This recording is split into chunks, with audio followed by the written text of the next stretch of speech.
Here's outswinger. Maguire, Kane! Rifles it into the... Because City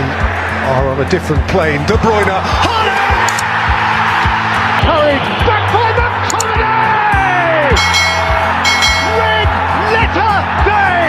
He'll get another go, and he'll twist away from Ake, and Rashford scores! De Bruyne!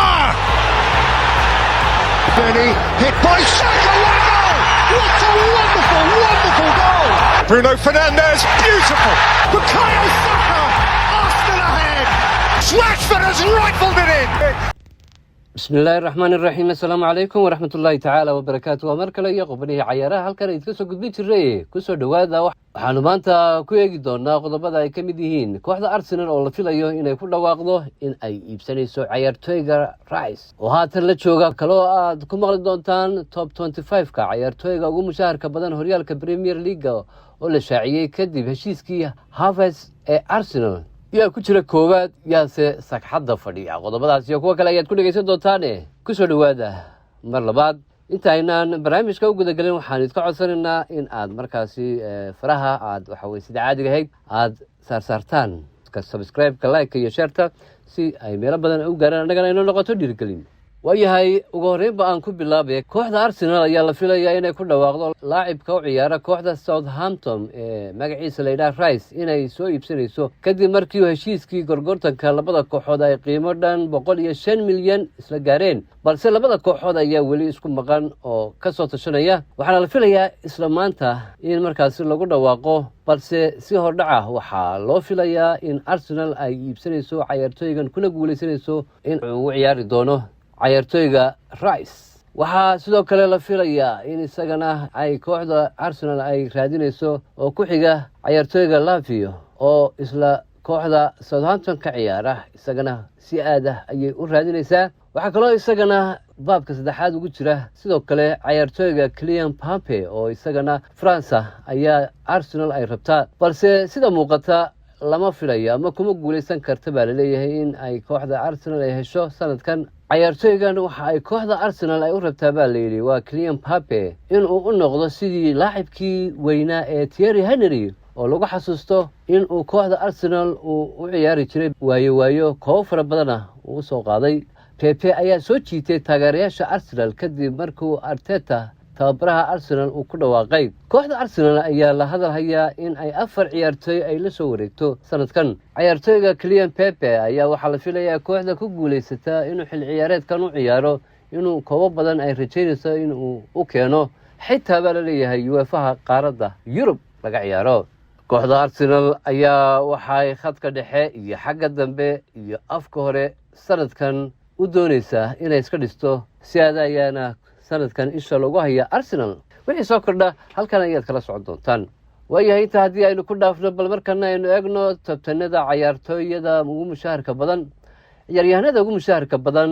horyaalka waddanka Ingiriiska ee Premier League loo yaqaano ayaa la soo saaray kadib markii ay Arsenal la saxeexatay xidiga Chelsea ee la yiraahdo Kai Havertz oo toddobaadkii mushahar ugu qaadan doona 331 kun oo gini Arsenal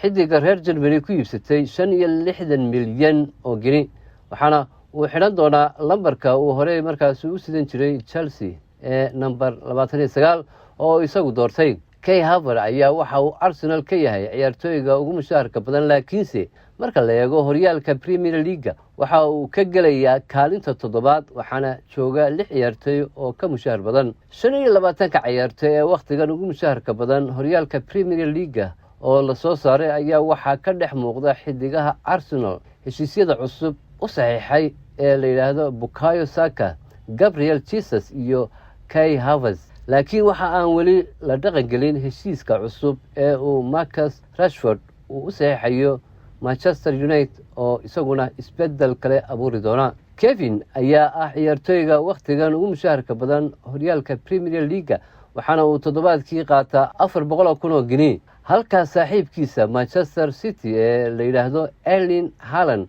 uu post labaad fadhiyo waxaana toddobaadkii mushaharkiisu yahay 375 kun oo gini oo ka Ingiriiska oo u xaadiro toddobaadkii waxaana meesha ka baxay David De Gea oo ay isku mid ahaayeen oo uu dhacay heshiiskii uu kula jiray kooxda Manchester United. Waata intaasi haddaynu kaga tagno ciyaartooyga ugu mushaharka badan leh toddobaadkii aynu kusii socono bal markana kooxda Chelsea aanu fiirino. Mulkiilaha Chelsea ee la yiraahdo Todd Boehly ayaa halkiisii ka sii wada bartilmaameedkiisa daayirka tayada wanaagsan ee xagaagan Ryan Cherki ayaa ku jira liiskiisa. Chelsea ayaa baaraysa suurtagalnimada saxiixa xidiga Lyon ee qaybta ka ah xulka 21 sano jirada ka yar ee Faransiiska.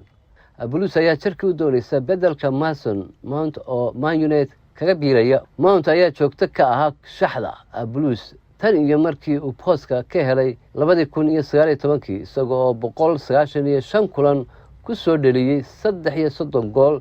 37 kalena soo caawiyay. Bixitaanka Mount ee degdega ah ayaa albaabada u furaya in waji cusub yimaado Stamford Bridge.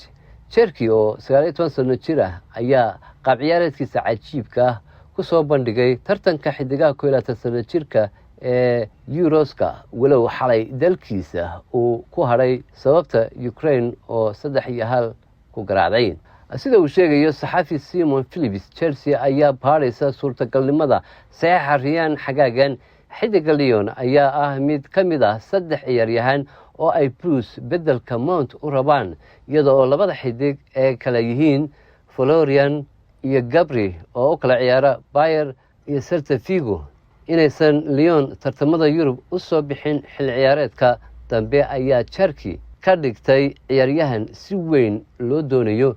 Iibkiisa ayaa la sheegay in uu kooxda soo geli doono dhaqaale ay aad ugu baahan tahay. Cherki ayaa muddo dheer lala xiriirin jiray kooxda Real Madrid gaar ahaan waqtigii Zinedine Zidane. Macalinka Faranska oo taageere weyn u ah Cherki ayaa ka codsaday Madrid saxiixiisa walow ay Lyon qiimaha iibkiisa isku fahmi waayeen. waa tahay intaasi ayaan ku soo gabagabaynaynaa maanta qormooyinkii ciyaaraha aan idinka haynay intaynu barnaamijka lamid ah ku kulmi doonana nabadgelyo.